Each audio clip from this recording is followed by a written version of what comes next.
રાહુલભાઈ ઓલા ગણપતિ વાળા આવે ગયા વખતે નહોતા લઈ ગયા આપણી પાસે ગણપતિ નો ફાળો? ગયા વર્ષે 2100 લઈ ગયા હતા ઈ? હા. અરે ગયા વર્ષે પૈસા લઈ ગયા હતા અને મંડપ તો હાવ નાનો કર્યો હતો ભાઈ. હવે શું કરશું ભાઈ? હવે આપણો ઓલો ફોર્મ્યુલા નંબર 32 યાદ છે તને? હા ઓલો ને. ઈ આવતો અંદર આવતો રહે જલ્દી. શું રાહુલભાઈ મજામાં? મજા તો કેવું ભાઈ? બોલો ને ભાઈ, શું હતું? કાંઈ નહીં ભાઈ, ગણપતિનો ફાળો લેવા આવ્યો હતો.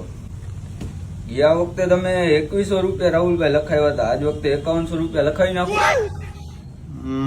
વાંધો નહીં, કરી નાખો ને 5100 માં શું ફેર પડે ભાઈ? અરે રાહુલભાઈ 5100 માં શું થાય?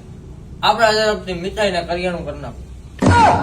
હા તો મીઠાઈ ને કરિયાણું એક દિવસનું આપણા તરફથી કરી નાખો ભાઈ. લખી નાખો. રાહુલભાઈ આપણે તો 27 તારીખનું એક દિન ભાઈ ને બધું કરી દીધું.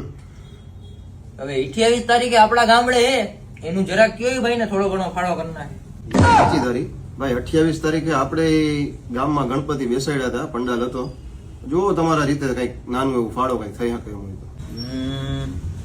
કાંઈ વાંધો નહીં રાહુલભાઈ, મારી તરફથી 500 એક લખી નાખજો. ઓકે હાલો. લાવો જરાક ડાયરિયા ભાઈ નું નામ નંબર લખી. હા એ તો લખવું જ પડે ને ભાઈ. સારું રાહુલભાઈ, 27 તારીખે કરિયાણું ને મીઠાઈ પહોંચાડી દેજો તમારી રીતે. હાલો. હા આવજો ભાઈ. જોયું ને આ રીતે હોય.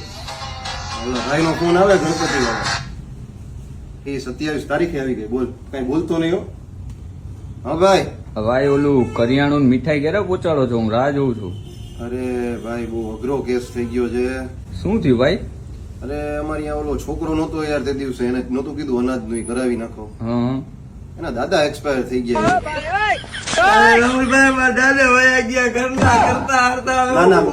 ના ના થઈ જાય બેટા, બધું ભાઈ હું તમને કરું હો ભાઈ, પછી ફોન. સારા આપણી પાસેથી 5100 લઈ જાય લે. પણ તમને મારા જ દાદા મળ્યા હતા? એવું ગાય ન હોય બેટા, હાલે એવું.